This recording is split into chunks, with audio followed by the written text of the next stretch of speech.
함께 기도하겠습니다. 사랑의 하나님 감사합니다. 오늘도 저희들 주님의 거룩하신 예배 자리로 나올 수 있도록 인도하시고 하나님의 거룩하심을 닮아가고자 우리의 마음을 드리며 이 시간 찬송할 수 있도록 인도하심 또한 감사합니다. 찬송의 고백대로 언제나 내 생각과 내 뜻을 버리고 주님의 뜻을 쫓아갈 수 있는 거룩한 삶을 저희들 살아갈 수 있기를 간절히 소원합니다. 하나님 언제나 내 안에 계신 예수의 영을 기억하게 하시고 나에게 힘 주시고 능력 주시는 분은 나의 삶을 온전한 곳으로 인도하시는 분은 하나님 한 분밖에 없음을 늘 기억하고 고백하며 살아가게 하여 주시옵소서. 그래서 세상 풍파에 흔들리거나 넘어지는 자들이 되는 것이 아니라 어떠한 어려움이 다가온다 할지라도 예수님이 우리와 함께 하시기 때문에 그 속에서도 평안을 누릴 수 있는, 잠잠할 수 있는 우리의 삶의 모습이 되게 하여 주시옵소서. 그렇게 살아가기 위해서 오늘도 하나님 말씀을 또 대합니다. 매일매일 대하는 하나님의 말씀이 매일매일 크게 다가오지는 못할지라도 매일매일 주어지는 생명의 물임을 저희들이 기억하고 그 말씀을 저희들이 받아들이고 흡수하여서 날마다 조금씩 성장해 나아갈 수 있도록 언제나 저희들을 지키시고 또한 보호하여 주시옵소서. 오늘 선포되어지는 말씀 속에도 주님 능력 허락하여 주시어서 우리의 삶을 온전하게 인도하는 귀한 말씀 되게 하여 주시옵소서. 이 모든 말씀 예수 그리스도 이름으로 간절히 기도합니다. 아멘. 오늘 하나님 말씀 함께 보겠습니다. 오늘 말씀은 에스겔서 43장 1절부터 9절까지 말씀을 우리가 함께 보겠습니다. 1절부터 9절입니다. 그 뒤에 그가 나를 데리고 동쪽으로 난 문으로 갔다. 그런데 놀랍게도 이스라엘 하나님의 영광이 동쪽에서부터 오는데 그의 음성은 많은 물이 흐르는 소리와도 같고 땅은 그의 영광의 광채로 환해졌다.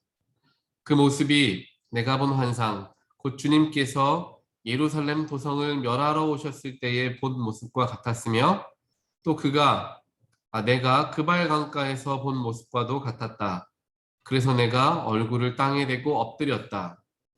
그러자 주님께서 영광에 쌓여서 동쪽으로 난 문을 지나 성전 안으로 들어가셨다.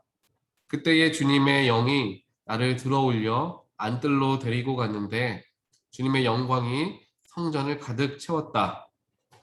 그 사람이 내 곁에 서 있는데 나는 성전에서 들려오는 소리를 들었다. 나는 말하는 소리를 들었다. 사람아, 이곳은 내 보좌가 있는 곳이 곧 내가 발을 딛는 곳, 내가 여기 이스라엘 자손과 더불어 영원히 살 곳이다. 그래서 이스라엘 자손이 내 거룩한 이름을 다시는 더럽히지 못할 것이다. 백성이나 왕들이 음란을 피우거나 죽은 왕들의 시체를 근처에 묻어서 내 거룩한 이름을 더럽히는 일이 다시는 없을 것이다. 그들이 왕궁의 문지방을 내 성전의 문지방과 나란히 만들고 그들의 문설주를 내 성전의 문설주와 나란히 세워놓아 나와 왕들 사이에는 벽 하나밖에 없도록 만들었다. 그들이 저지른 역겨운 일들로 내 거룩한 이름을 더럽혀 놓았기 때문에 내가 내 분노로 그들을 멸망시켰다. 그러나 이제 그들은 음란한 행실을 멀리하고 시체들을 내 앞에서 치워버려야 할 것이다. 그러면 내가 그들과 더불어 영원히 살겠다. 아멘.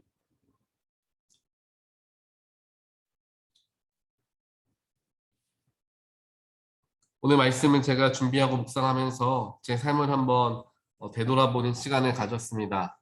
제 삶을 되돌아보니까 제가 예전에도 말씀을 드렸던 것과 같이 제가 이제 목회자로서의 하나님의 콜링을 받았던 적이 두 번이었다라고 말씀을 드린 적이 있습니다. 첫 번째는 고등학교 때고 두 번째는 이제 군대를 갔다 와서 그때 한 번 더 이제 하나님의 콜링을 받았다라고 이야기를 전해드렸던 적이 있습니다. 오늘 말씀을 준비하면서는 이 두 번째에 하나님께서 두 번째로 저를 만나 주시고 저에게 하나님의 뜻을 알게 해주셨던 때를 더욱 기억하게 되었습니다. 왜냐하면은 그때 제가 군대를 제대하고 학교에 복학하면서 그 당시에 많이 고민하고 많이 생각했던 부분들이 있었습니다. 그것은 무엇이었냐면은 내가 지금 걸어가는 이 목회자의 길이 정말 옳은 길인가, 정말 하나님께서 원하시는가에 대한 생각들을 많이 하게 되었습니다. 또 그도 그럴 것이 대학교에 들어가기 전까지는 제가 예전에 어렸을 때부터 섬겼던 교회에서 열심히 신앙생활도 하고 또 여러 가지 하나님을 만날 수 있는 예배 자리에도 마음껏 참여해서 예배할 수 있었는데 이제 대학교에 들어가면서 신학을 공부하고 또 이제 사역을 같이 시작을 하게 되면서 교회에서 일어나는 여러 가지 예배들 속에서 예배를 직접 참여하기보다는 예배를 준비해야 하고 뒤에서 예배에 집중하기보다는 뒤에서 여러 가지 일들을 해야 하는 것들을 경험하면서 어떻게 보면 영적인 그런 고갈을 경험했던 것 같습니다.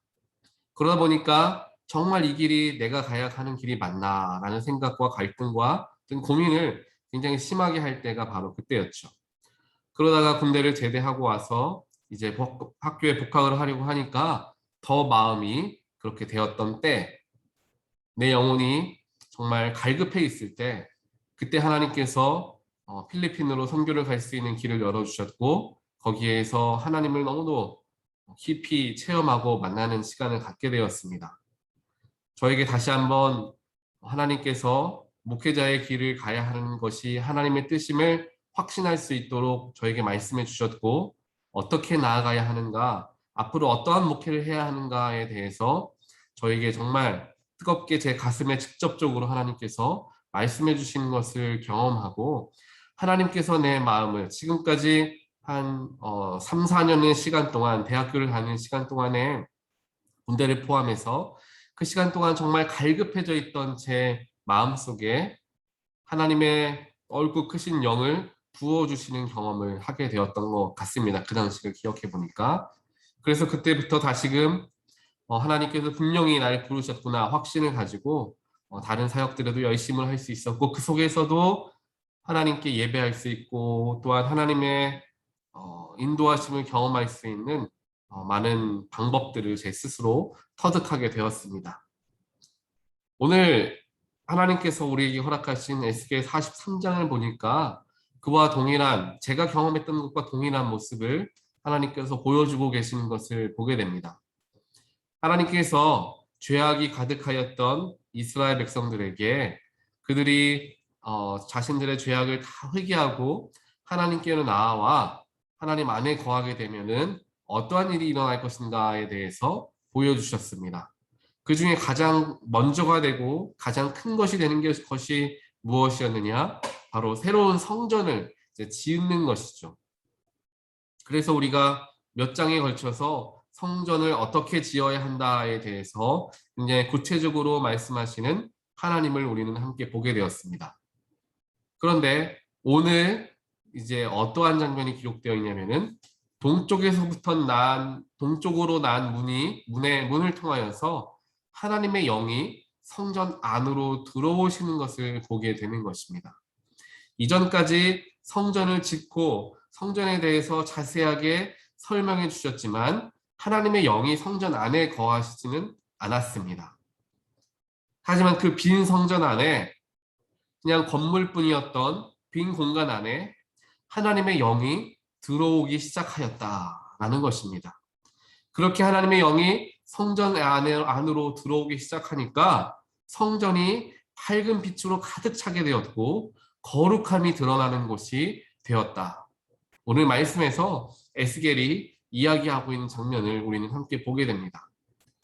하나님의 영이 없던 성전은 그저 건축물에 불과했지만 하나님의 영이 임하기 시작하니까 하나님께서 그 성전 가운데 들어와 주시기 시작하니까 그 속에 거룩함이 가득해진 성전이 되었다.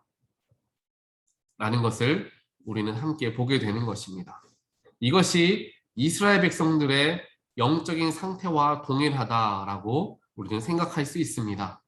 이전까지는 정말 죄악된 것들로서 정말 하나님이 아닌 우상신과 이방신들, 물질과 또한 내 삶의 가치관들과 주변 나라들의 정세들을 살펴서 이리 붙었다 저리 붙었다 하는, 하나님도 섬겼다 이방신도 섬겼다 하는 그러한 이스라엘 백성들의 완악하였던 죄악들을 하나님께서 철저하게 회개하게 하셨습니다.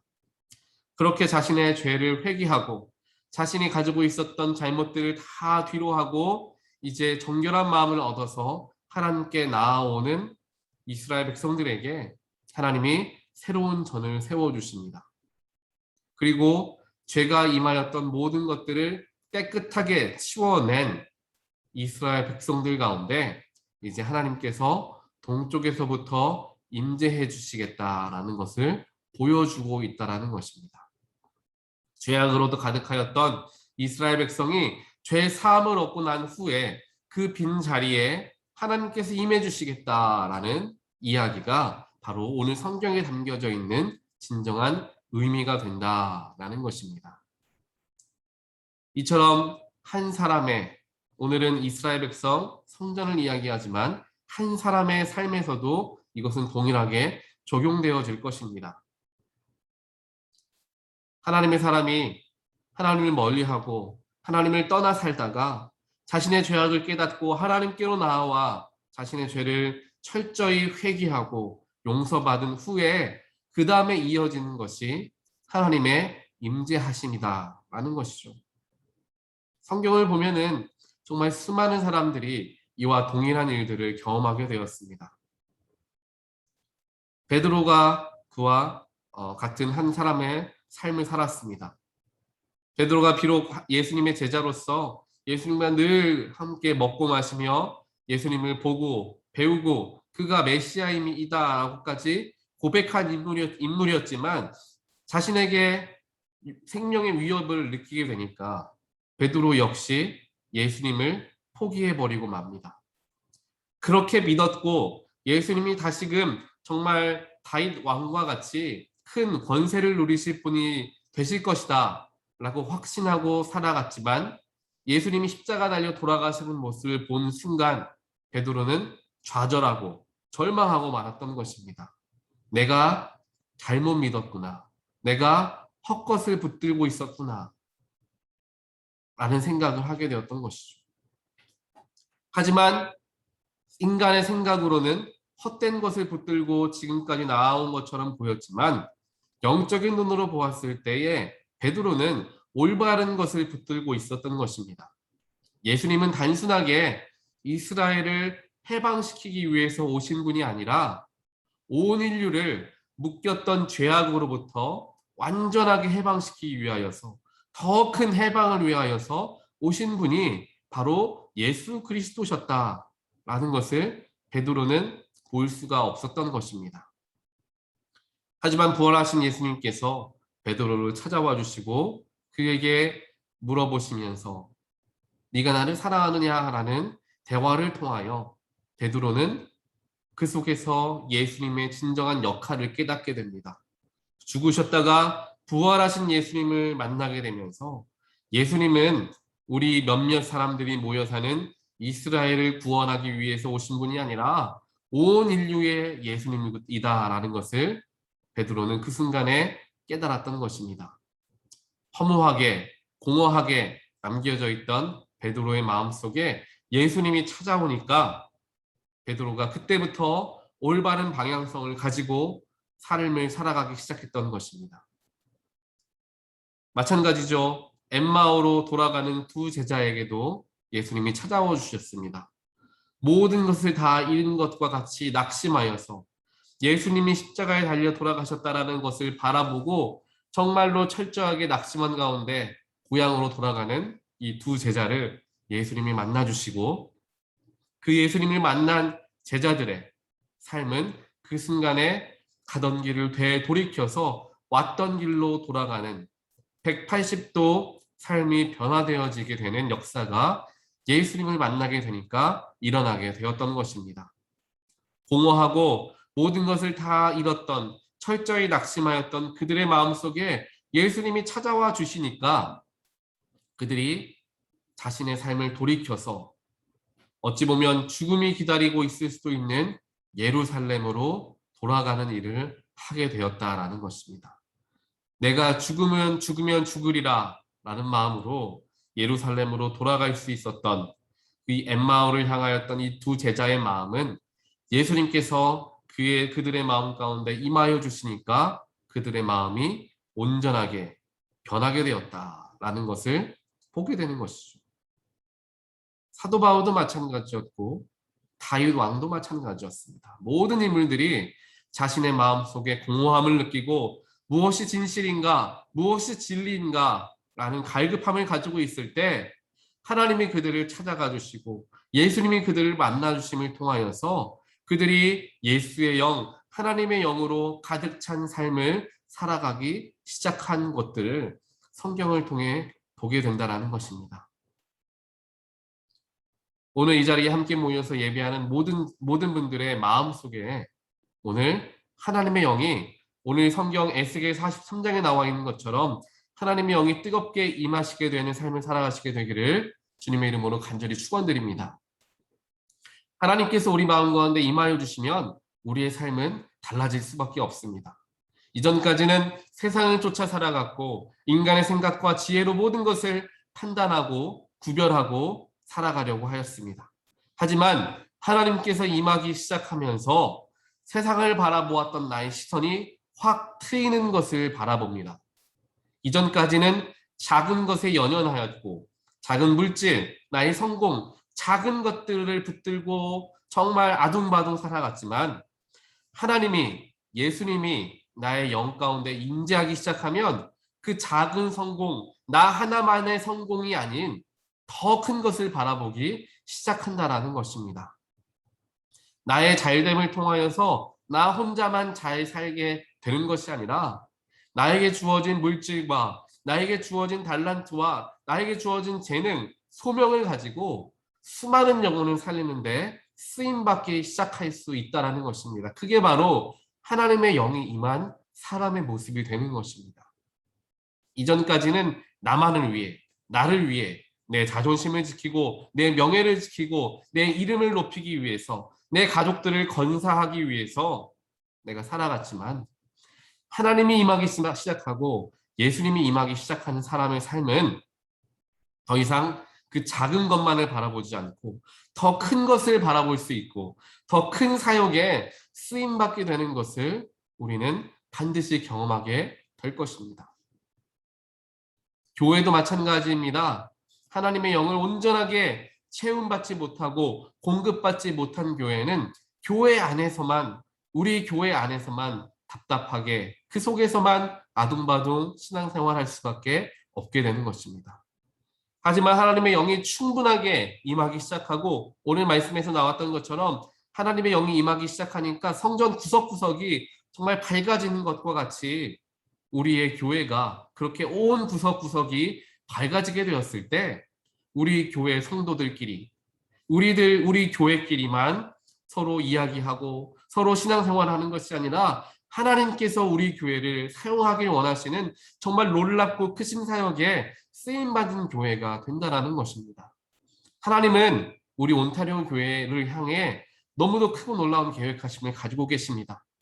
우리 교회 안에서 우리 교회 사람들만 가지고 하나님께서 신앙생활하게 하시고 목회하게 하시는 것이 아니라 정말 주변에 죽어가는 영혼들을 살리는, 상처받고 낙심한 자들을 끌어올 수 있는, 얼마나 우리 요즘 시대를 보면 상처받은 교인들, 팬데믹으로 인해서 교회를 떠난 교인들, 길 잃은 양들 얼마나 많이 있습니까? 그분들을 하나님께로 데리고 나아오고 우리가 경험한 하나님의 사랑과 우리가 경험한 하나님의 능력을 그대로 전하면서 섬기면서 낮아지면서 그분들을 하나님 곁으로 모시고 오는 사명이 우리 교회에 주어진 놀라운 사명이다라는 것입니다. 그렇기에 하나님께서 이곳 온타리오에 우리를 보내주셨고 보내주신 데에는 분명히 놀랍고 큰 계획하심이 있다는 사실을 우리 모두가 반드시 기억하기를 간절히 소원합니다. 우리는 더욱더 넓은 곳을 바라보아야 합니다. 낮은 곳에 땅에 서서 바라보는 것이 아니라 높은 곳으로 올라가서 아래를 내려다볼 수 있는 해안을 우리는 가져야 할 것입니다.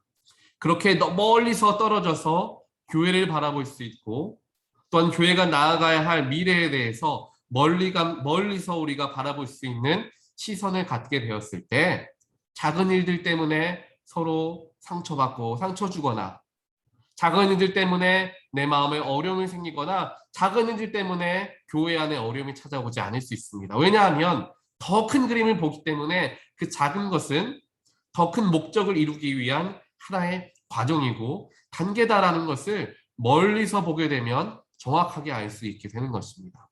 멀리서 볼 수 있게 할 수 있는 능력이 바로 하나님 안에 있을 때 가능하게 됩니다. 왜냐하면 세상에 속해서 바라보면은 세상은 좁은 곳이기 때문에 작은 것들에 연연하며 살아갈 수밖에 없습니다. 하지만 우리가 하나님 안에 거하기 시작하면 하나님은 무궁하시게 크신 분이시기 때문에 그 무궁하신 하나님 안에 거하다 보면 하나님의 시선을 우리가 배우게 됩니다. 하나님이 바라보시고 하나님이 계획하시는 게 무엇인지 조금씩 알 것 같아지기에 배워지게 된다는 것이죠. 그 하나님의 마음을 품게 되고 그 하나님의 시선으로 교회를 바라보고 내 삶을 바라볼 때 우리의 삶과 우리의 교회의 목회는 정말 다르게 보일 수밖에 없다는 것입니다. 이러한 귀한 넓고 큰 시선을 갖게 되는 우리 온타리오 교회 모든 성도님들 되시기를 주님의 이름으로 간절히 소원합니다. 오늘 하루를 살아가는 동안 이것 하나 기억하며 기도하길 원합니다. 하나님, 나에게 하나님의 시선과 하나님의 마음을 허락해 주시옵소서. 하나님의 눈으로 넓고 크게 나의 삶을 바라보게 하시고 지금 이 순간 내 마음 가운데 작은 일로 인하여서 상처받고 어려움을 경험하고 있지만 큰 눈으로 봤을 때, 큰 계획하심으로 보았을 때에는 이것이 하나의 나아가야 하는 걸음이고 계단이다라는 사실을 바라볼 수 있도록, 또한 우리 온타리오 교회가 그렇게 하나님께 놀랍게 쓰임받기로 이미 하나님께서 계획하시고 지명하신 교회다라는 사실을 우리가 기억하며 더 큰 그림을 보고 더 큰 몇 수를 내다볼 수 있는 정말 지혜롭고 하나님의 마음을 품는 우리 모든 성도님 되시기를, 또한 성도님들의 삶과 또한 가정이 되시기를 주님의 이름으로 간절히 축원드립니다. 함께 기도하겠습니다. 하나님 감사합니다. 오늘 말씀을 통하여서 하나님께서 저희들을 향한 놀랍고 크신 계획을 가지고 계심을 다시 한번 깨닫게 되었습니다. 하나님께서 우리 마음에 찾아와 주셔서 우리 마음 구석구석을 밝혀주셨습니다. 하나님께서 우리 온타리오 교회를 찾아와 주셔서 동쪽으로부터 들어오셔서 교회 구석구석을 밝혀주고 계시는 줄 저희들 믿습니다. 하나님, 그 하나님의 거룩하심이 지금 우리의 삶 가운데 있고 또한 우리의 성전, 우리 교회 가운데 있는 줄 저희들 믿습니다. 하나님, 언제나 하나님의 마음을 품고 하나님의 시선으로 세상 사람들과 동일하게 살아가는 것이 아니라 하나님의 사람은 구별되어져서 정말 베드로와 같이, 예수님의 제자들과 같이, 사도 바울과 같이, 다윗과 같이 하나님께 귀하게 쓰임받는, 내가 가진 역량보다 정말 몇 배, 수십 배 하나님께 쓰임받게 되는 그런 우리의 귀한 삶이 될 수 있도록, 우리 온타리오 교회 공동체 될 수 있도록 주님 축복하시고 함께하여 주시옵소서. 오늘 저희들에게 하나님의 눈을 허락하여 주시어서 정말 넓고 깊이 바라볼 수 있는 그러한 귀하고 거룩한 눈으로서 세상을 바라보고 가정을 바라보고 한 사람 한 사람을 바라보며 우리 교회를 바라볼 수 있는 우리 모든 지혜로운 하나님의 일꾼들이 될 수 있도록 주님 오늘 하루를 지키시고 보호하여 주시옵소서. 이 모든 말씀 예수 그리스도 이름으로 간절히 기도합니다. 아멘.